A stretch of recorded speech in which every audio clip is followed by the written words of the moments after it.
aparecia lá, perturbava o Gugu. E ele também fez um papel que acho que todo mundo conhece, que é o excelentíssimo Homem-Sereia de Bob Esponja. O Homem-Sereia todo mundo conhece, tá aqui o dublador oficial dele. Tem o mestre Indra de Churato, aquela criatura chata pra chuchu no anime, foi ele que fez aquele vozeirão todo. E Rambo, creio que todo mundo conhece aqui, né? Ou seja, na redublagem de Rambo. Não, esse aí não é Rambo não, mas esse aí é outro, Exterminador. E Taxidomástico de Sailor Moon. Aí você nota, é uma carga gigantesca. Pode ter muitos outros, eu não vou ler isso aqui tudo, senão vai ficar mais longo que o Faroeste Caboclo. Se eu ler isso aqui tudo, a gente sai daqui amanhã. Mas vamos aqui com um tema importante. Eu gostaria de saber de vocês dois um pouco mais de como foi a carreira de dublagem, mas não a carreira em si. Da onde que surgiu esse ponto? Poxa, eu quero trabalhar com dublagem. Explica um pouquinho pra gente aí. Primeiras damas. Oi, gente. Prazer muito grande estar aqui com vocês e pegar essa história aqui na hora da animação, que o pessoal saiu daqui cantando, vibrando, estava muito legal. E eu estou muito feliz de estar aqui. Eu não estou ouvindo nada. Estão ouvindo legal, né? Não? Vê se vai ouvir melhor agora. E agora? Melhorou? Nossa, agora melhorou. Então, eu estava dizendo que muito prazer, é um prazer muito grande estar aqui com vocês. De fato, fazia muito tempo que eu não participava de nenhum evento. E essa energia deliciosa, essa vibração, esse envolvimento que vocês têm com o trabalho da gente, ainda mais pegando... Onde que eu fico? Está dando microfonia. Acho que é um monte de microfone aqui, né? Então, deixa eu ficar em pé, talvez? Melhora? Então, muito prazer. Estou adorando estar aqui, fazia tempo que eu não vim em evento. Muito obrigada pelo carinho. Como eu comecei na dublagem, é um pouco isso mesmo. Não é por acaso, porque até hoje, inclusive por legislação e tal, quem dubla são os atores, né? Você precisa ser ator para dublar. E, enfim, eu comecei minha carreira como atriz muito cedo, eu comecei dançando, como ele falou, aí fiz teste para entrar no teatro, comecei a fazer teatro, fiz curso e fiquei.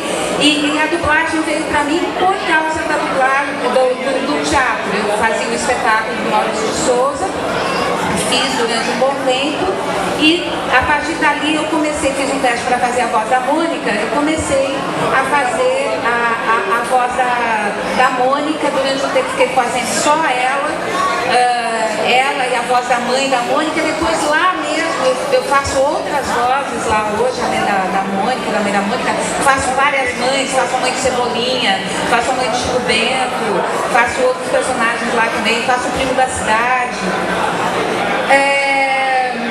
Porque eu achava que era um trabalho muito interessante. Quando eu experimentei trabalhar fazendo a voz da Mônica, esse universo apareceu para mim, né? E aí eu comecei aos pouquinhos a ir atrás também dele. Eu continuei fazendo teatro, continuei fazendo a voz da Mônica e comecei a tentar trabalhar com dublagem. E finalmente comecei a trabalhar com dublagem. Durante alguns anos eu trabalhei quase que só com dublagem. E depois, só na dublagem como dubladora. Depois comecei a dirigir e voltei a trabalhar com teatro. E hoje eu dirijo, atuo e continuo trabalhando com teatro também. Tá desagradável de ouvir? Dá a impressão que tá meio... a microfonia tá de boa. Então é isso. Foi uma evolução do meu trabalho, né? Eu nunca quis, na verdade, ficar só com dublagem. Como também não queria ficar só com teatro, eu queria fazer teatro. Eu queria ser atriz e fui nessa.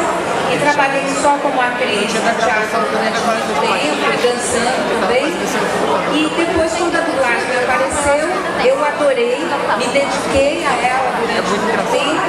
E depois voltei a juntar. Eu acho que pra mim, não é todo dublador que é assim não, mas pra mim é importante juntar essas coisas todas. Pra mim é muito importante continuar fazendo teatro, continuar dublando, sabe, dançar, cantar. Pra mim é importante juntar essas coisas todas. Eu acho que uma atividade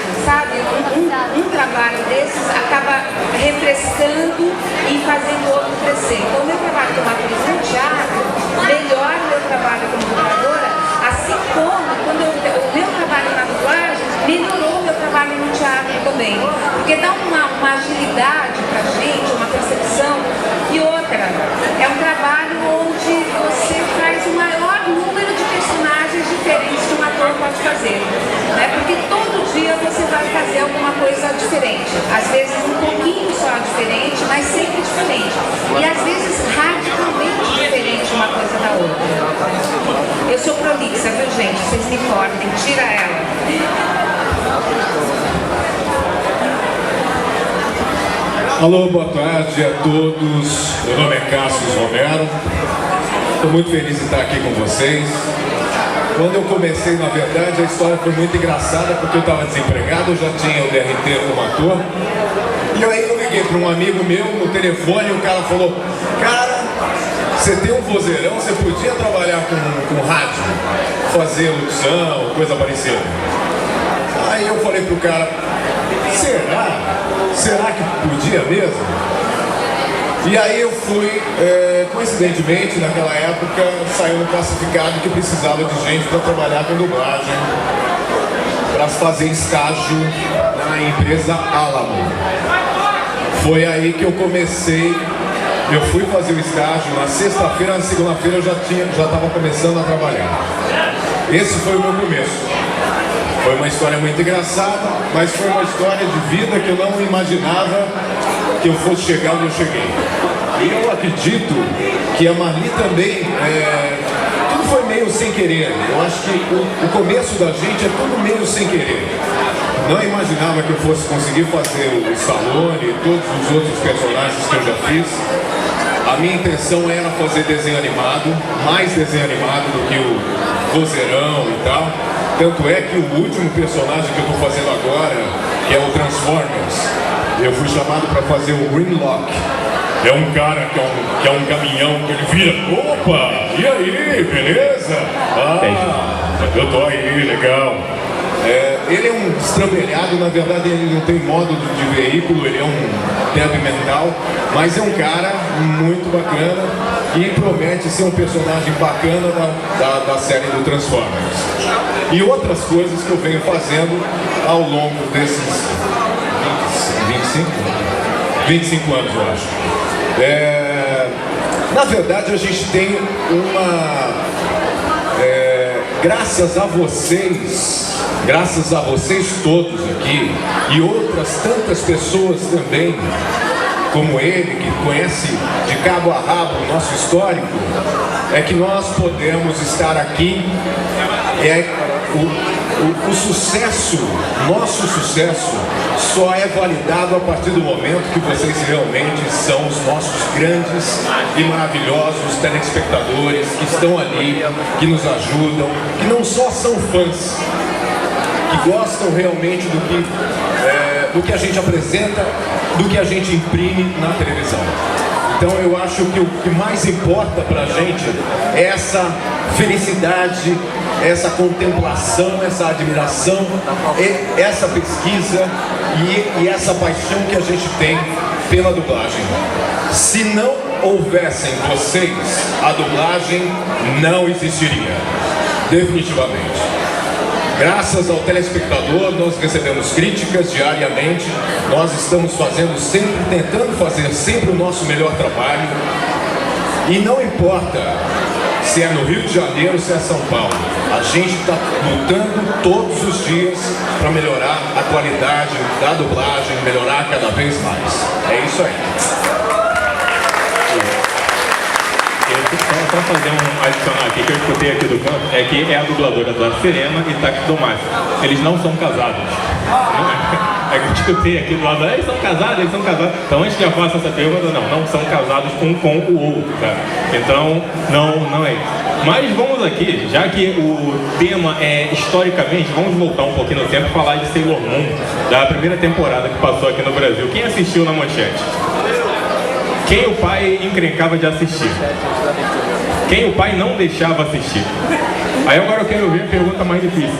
Quem assistia pelo rádio? Porque na sintonia FM dava para escutar.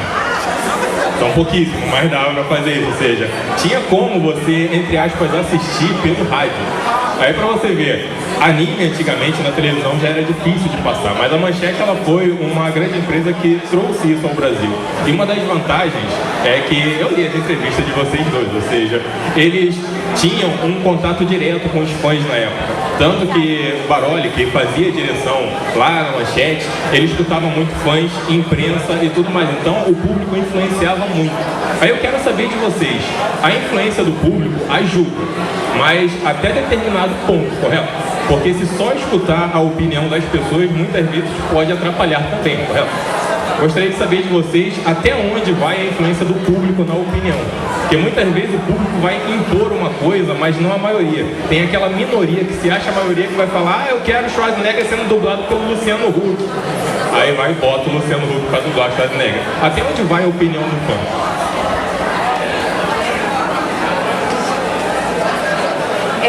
Estão me ouvindo direitinho? Então, eu acho que a opinião do público importa totalmente sempre, né? Eu acho que o artista faz o trabalho para ser visto, para ser ouvido, para ser percebido, e essa ligação é muito importante, né?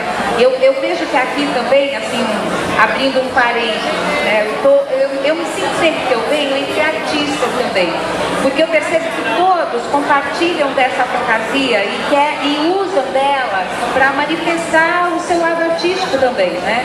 E eu sei de outros eventos que ninguém aqui não faz nada. Eu sei que tem cantor, tem desenhista, tem um monte de artista plástico de vários jeitos. Eu sei que vocês também são artistas. Então a gente troca esse lado. Eu acho que a opinião do público é sempre muito importante. Sempre. Agora, existe um limite, né, nessa possibilidade de interferência. Por quê? Principalmente na dublagem.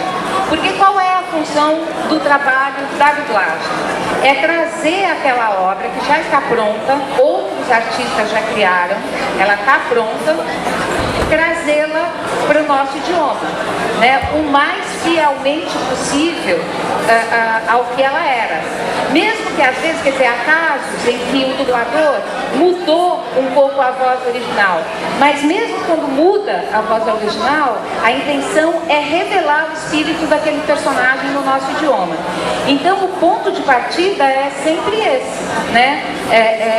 Fazer com que aquela obra que está em inglês, que está em outro idioma, possa ser usufruída, assistida, percebida, entendida por todo mundo no nosso idioma. Então, mesmo a possibilidade do dublador de mudar aquilo não é tão grande. Agora, o público ajuda sempre, é muito importante que a gente fica ali achando que está fazendo o melhor, que conseguiu perceber tudo e não conseguiu, né? E é essa comunicação que traz para a gente esse retorno e a possibilidade de mudança. Agora, é claro, não somos nós que fazemos a dublagem sozinha, né? A dublagem é trazida por um distribuidor que contrata um estúdio que nos contrata. Nós, dubladores, recebemos a orientação de um diretor que tá junto com a gente, existe um texto traduzido, ou seja, existe uma grande interferência. A nossa possibilidade de mudar a partir da opinião do público também não é muito grande. Mas, como aconteceu naquela época, quando chegaram os animes aqui no Brasil, foi fundamental a participação do público, a participação dos fãs, que foi que ajudou a deixar o trabalho mais fiel ao que era o original, procurar a melhor tradução para os golpes, gritos e todos os bordões dos personagens, e entender verdadeiramente qual era aquele universo, porque os animes têm um universo muito diferente da animação ocidental e mesmo do cinema ocidental. É uma coisa muito específica mesmo.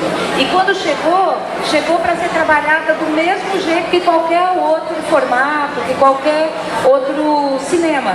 E esse é um cinema bem diferente. Hoje, no Brasil, a gente tem muito mais experiência e entende muito melhor o que é isso, mas na época a participação do público e dos jornalistas que perceberam com a gente foi fundamental.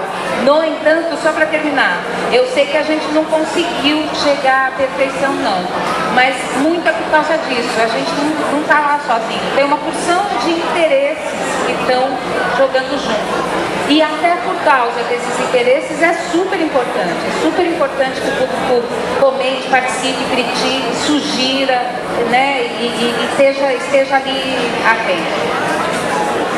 Ou seja, a Cassiana respondeu tudo. Mas aí, já puxando o gancho que Marli mencionou, ela mencionou relacionado à tradução. Street Fighter todo mundo assistiu no SBT, certo? E vocês devem lembrar de um golpe pouco conhecido, que é o Hadouken. Um dos que trabalharam na produção do Street Fighter foi Nelson Machado. Só que da parte de cima, eles queriam traduzir Hadouken como bola de fogo. Então você imaginaria a Ryu lançando a bola de fogo, aí sai um treco azul. Aí, Cássio, relacionado a Naruto, que você trabalhou, houve alguma coisa assim de quererem traduzir literalmente tudo, até os nomes dos golpes? Olha, aconteceu de fato.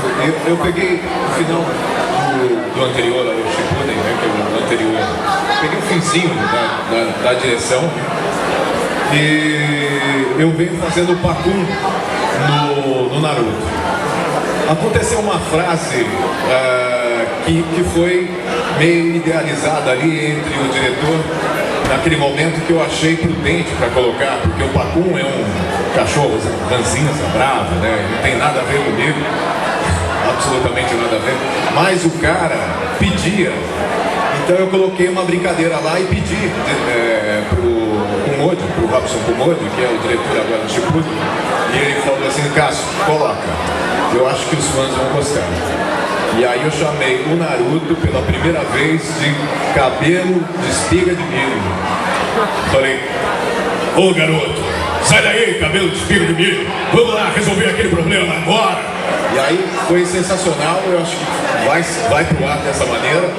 E é isso que neste momento, o que a Mali falou, e ela falou com muita clareza, neste momento, eu acho que 50% do público, com certeza, se não tivesse a parte de pesquisa, de entendimento, de fãs, não sabia tão perfeitamente.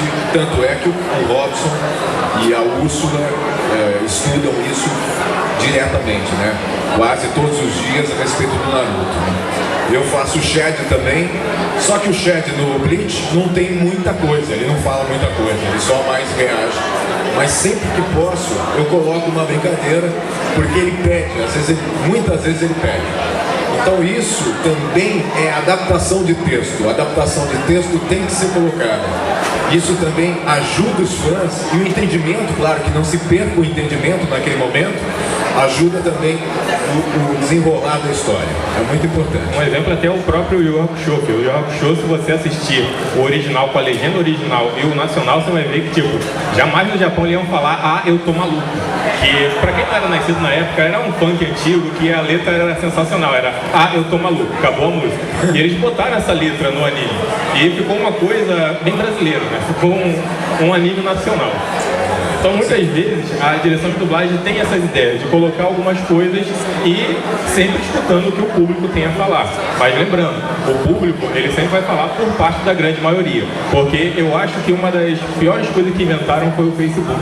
O Facebook é uma pessoa sozinha, ela acha que tem a opinião do mundo sozinha. Então muitas vezes, por causa de uma opinião, pode até ofender um dublador. Eu já vi pessoas marcando o nome de dublador e falando: sua dublagem é horrível. Aí eu penso, o cara é o mundo para ter uma opinião assim? Não é. Então muitas vezes isso magoa a pessoa. O cara faz com tanto carinho e chega outro e fala: não gostei. E participou, e na segunda fase não participaram. O que houve? Quer responder? Tem uma polêmica agora, né? Não Ela até respirou fundo para falar. Não, é que é uma questão complicada, né?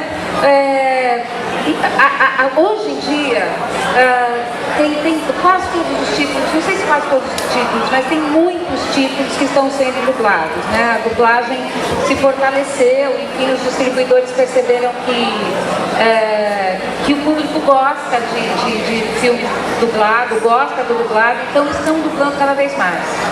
E aí, assim, o trabalho da dublagem é um trabalho profissional e é um trabalho meio que industrial, porque é feito fala por fala, pedacinho por pedacinho. Nesse sentido, a dublagem é muito artesanal, mas tem um ritmo muito grande, você tem que entregar, os prazos são curtos, então é muito frequente chegar um trabalho de uma atriz que eu já fiz num estúdio, e hoje em dia tem muitos estúdios também, né? Num estúdio que ou não me conhece ou não tem tempo de me chamar, ou até me chama, mas eu não posso atender naquele prazo, e o distribuidor não quer saber. Não importa que vá trocar a voz, ele troca pura e simplesmente porque o que interessa para ele é o prazo. Então ele precisa daquilo em uma semana, eu só posso na semana que vem, então chama outra para colocar no lugar. Isso tem acontecido com muita frequência, né?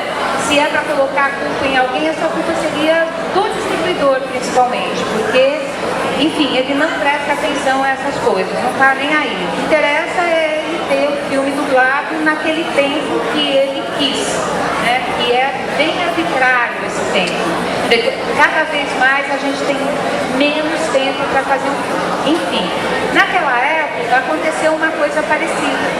Eu estava em outro trabalho, estava trabalhando na ala, tinha uma carga de trabalho muito grande e não deu pra gente, sabe, pra gente bater as agendas ali e provavelmente também tinha um interesse da BKS em fazer com outra atriz, enfim, acabou não acontecendo. Foi isso. Eu amo essa personagem, amo mesmo. Esses personagens de animação que eu fiz durante muito tempo, ou que ainda faço, como é o caso da Mônica, eu tenho uma verdadeira paixão por eles. A Sailor Moon, ela me colocou nesse mundo do anime, por causa dele, do Baroni, que foi, me dirigiu, enfim, eu participei desse mundo por causa da Sailor Moon.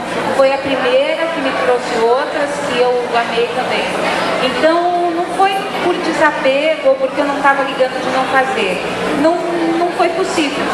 No fim, apesar da dublagem ser muito artesanal, ela tem esse aspecto todo industrial. Então, ok, você não pode, vai outra pessoa. E vocês esperando assunto polêmico, né? Porque, na verdade... Olha, eu não gosto de polemizar nada dessas coisas, não é para sair pela tangente, é porque as coisas mudam tanto, né? Eu acho que a gente não tem que ficar fazendo fofoca e falar, não, fulana isso, fulana aquilo. É claro que a gente faz, né, assim, entre duas pessoas, mas no coletivo acho que não, porque quem disse que eu tenho a opinião certa? Quem disse que a minha opinião é a certa para todo mundo? Ela é a certa para mim, né? Não quer dizer que ela seja para todo mundo, é isso, não estou querendo ficar em cima do mundo. E também você tem que levar em consideração que o dublador, ele não só trabalha com dublagem. E muitas vezes entre uma saga e outra de um anime tem um tempo. E esse tempo às vezes vai trocar a direção, às vezes o dublador está com um outro trabalho. Aí nisso vamos já puxar um gancho para um outro tema que é a redublagem. E nós temos um exemplo vivo aqui de Cássio Romero, que ele fez a redublagem do Rambo na versão de DVD. Conta pra gente essa parte de redublagem, porque muitas vezes na redublagem eles não chamam os atores, os dubladores originais. E muitas vezes o público de início não gosta muito. Mas no seu caso, muita gente gostou mais da sua voz do que da voz anterior. Da onde vem, da onde parte da direção vamos trocar todo mundo? Bom, ali foi uma sucessão de coisas, né? Primeira coisa foi o falecimento do André Felipe, do ator que fazia o Rambo. E aí as coisas começaram o trabalho veio para São Paulo. O cliente, na verdade, toda a gravação original já estava, já tinha sido gravada em...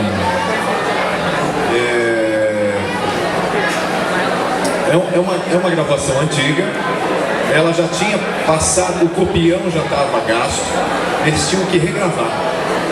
De qualquer maneira, ia se trocar todo mundo, não sei se todo mundo, mas na sua totalidade.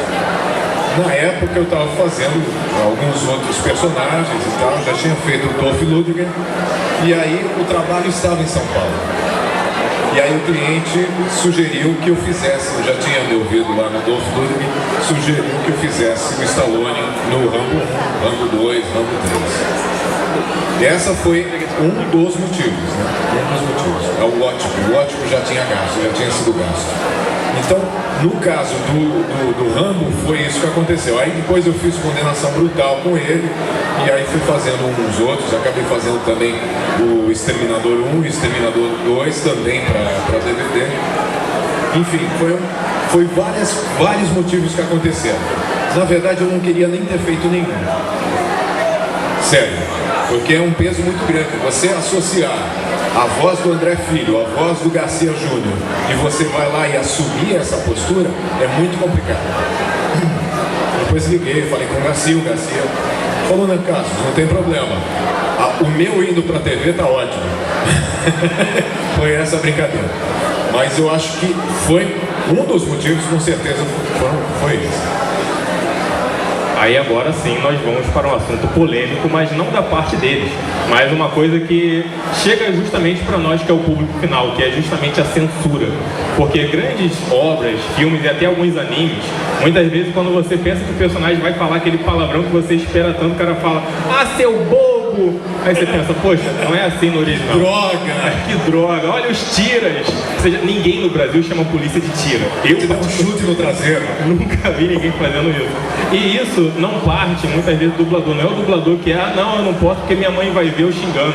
Não, já vem muito mais de cima. E eu vou dar um exemplo que é o próprio Saint Seiya. Eu não podia assistir Cavaleiro do Zodíaco porque meu pai não deixava. Ele falava, não, esse desenho é do demônio. E ele também não queria que eu assistisse Sailor Moon, que ele fala, é pra menina. Eu não podia assistir nada. E minha mãe, ela detestava Dragon Ball. E não era por causa do Satã. Não, é por causa dele. Porque o episódio 235 de Dragon Ball, ele tem um título que é Vou Te Comer. No que minha mãe escutou isso, ela não deixou mais eu assistir. Só quando eu fui ter computador que eu baixei para poder assistir. Por causa dele. Porque ele traduziu ao pé da letra. Aí, relacionado à censura. Da onde vem a censura? Quem manda chegar assim, ó, não pode falar isso e aquilo? Olha... Gostou da história, não é verídica, infelizmente é verídica. Olha, eu só vou falar rapidinho uma linha já completa. A censura, muitas vezes a censura parte da gente mesmo como diretor. Por medo, por receio, para não ter problema lá na frente. Outras vezes nós temos uma cartilha da Disney, outra cartilha da Globo, outra cartilha... Você sabe disso. Tem várias cartilhas que você não pode falar determinadas coisas. Mas, involuntariamente, eu coloco algumas coisas. Sempre que eu posso, eu coloco. Eu arrisco, eu jogo. Claro que não é nada pejorativo. Vou falar bumbum, não vou falar bumbum. Vou falar busanfa, né?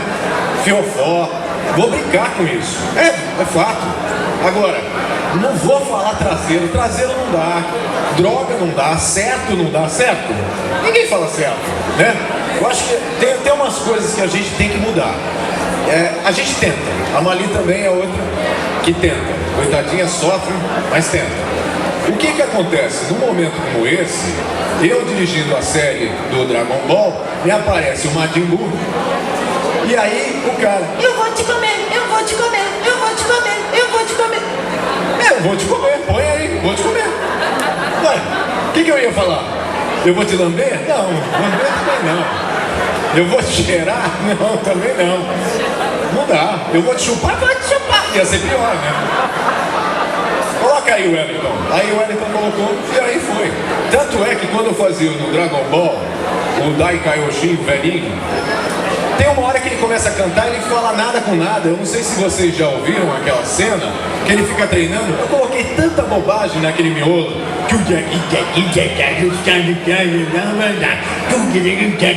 Eu não sabia nem o que falar ali, na verdade.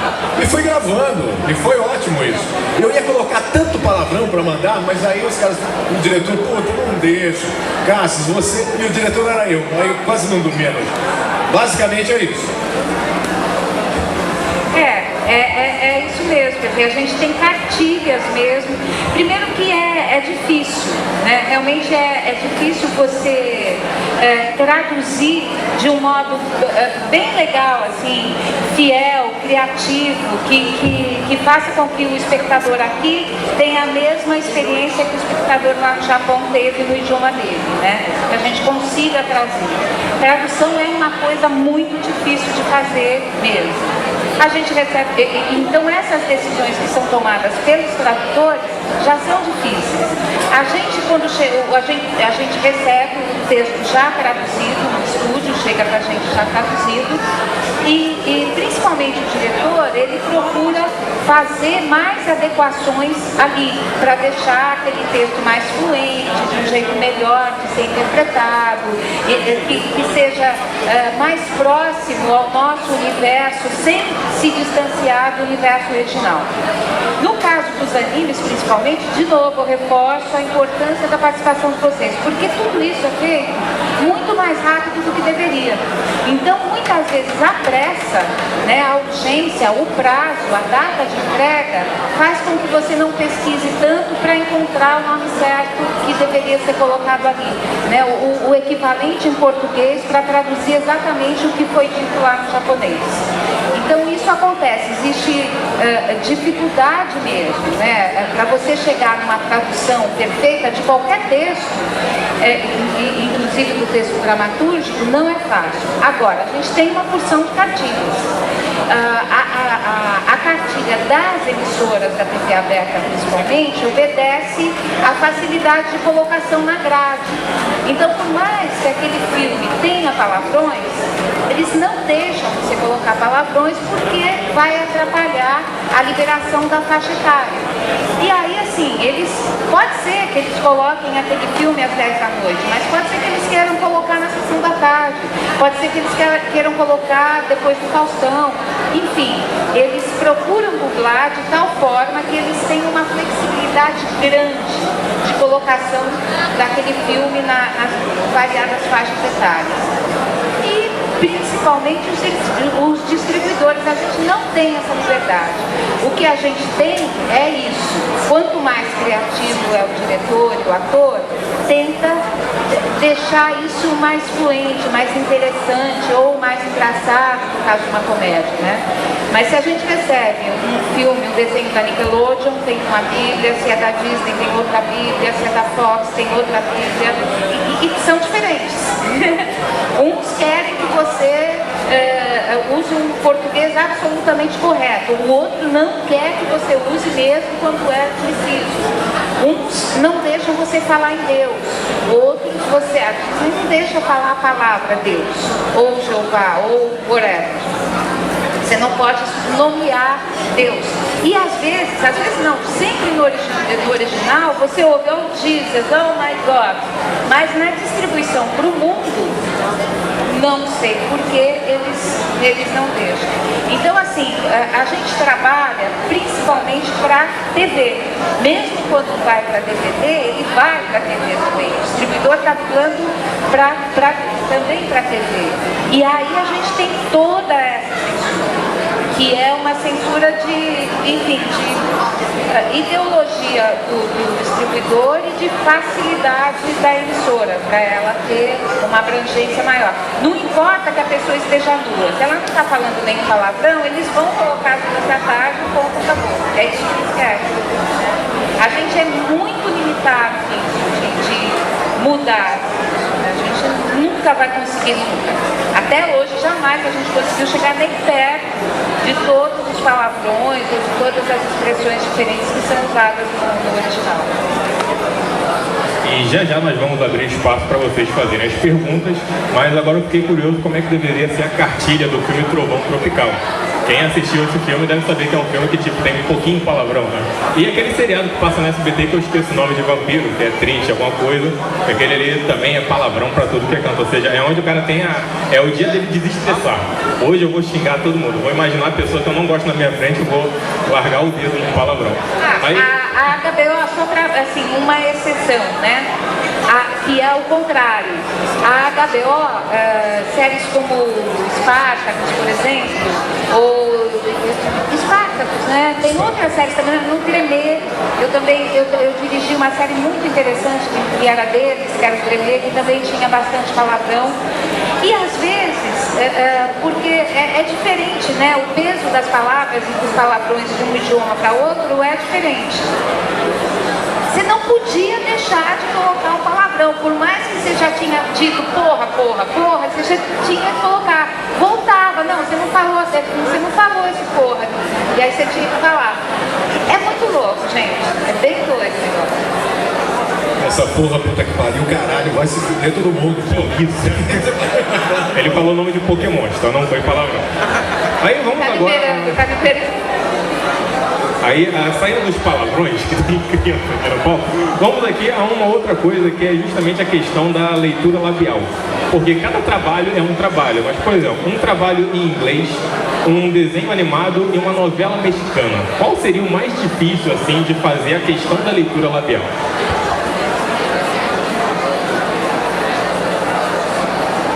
Novela mexicana.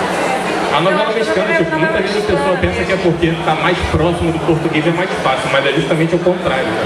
Eu estou dublando uma agora, chamada Eva Luna, está indo para Angola, e eu sou o principal da novela. A minha sorte é que o cara é brasileiro. Ele se naturalizou nos Estados Unidos e foi fazer novela. Então, as vogais, as bocas dele, as boquinhas quando o cara articula, são muito próximas do português, da língua portuguesa. Então é fácil de pegar. Agora, tem uns artistas que fazem novela mexicana que eles esganiçam demais, articulam demais. E para você procurar, você chegar e correr atrás dessa boca, é extremamente difícil. Eu acho que é mais difícil mesmo, porque a gente faz leitura labial do nosso idioma, né? Então, quando a gente está assistindo um filme que o original é em inglês, ou enfim, um idioma muito diferente do nosso, a gente tende a abstrair. Você, se tiver bem interpretado, se tiver no ritmo correto, você não fica se preocupando com a boca, porque é diferente mesmo. Aquela palavra não foi dita no original. Agora, quando ao contrário foi dita uma palavra parecida, imediatamente nosso cérebro faz a leitura labial, né, de que aquela palavra é parecida.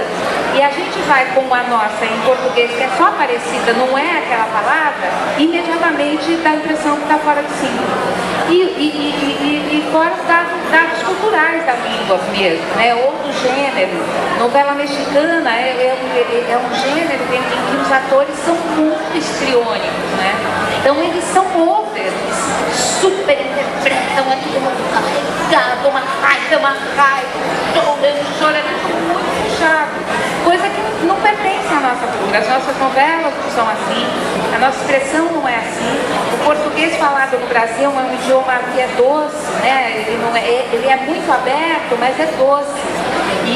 E o castelhano do México é uma coisa muito visceral, é uma coisa que articula, é uma coisa que é quase impossível para a gente corresponder no nosso idioma com a nossa articulação, né? Então fica aquela coisa sempre oscilando, ou tá over e tá mais parecido na boca, ou tá uma interpretação um pouco mais próxima da nossa, mas tá tudo fora da boca.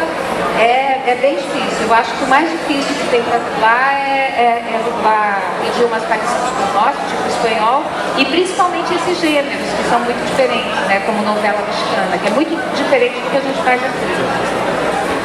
Aí, povo, agora eu vou abrir o espaço para vocês perguntarem, só que antes nós vamos fazer um bate-bola rápido com eles, justamente para amenizar algumas perguntas, porque sempre vai ter a pergunta: como é que faz para ser dublador? Ou então a pergunta: faz a voz do personagem tal no episódio 235 que você falou no minuto 17.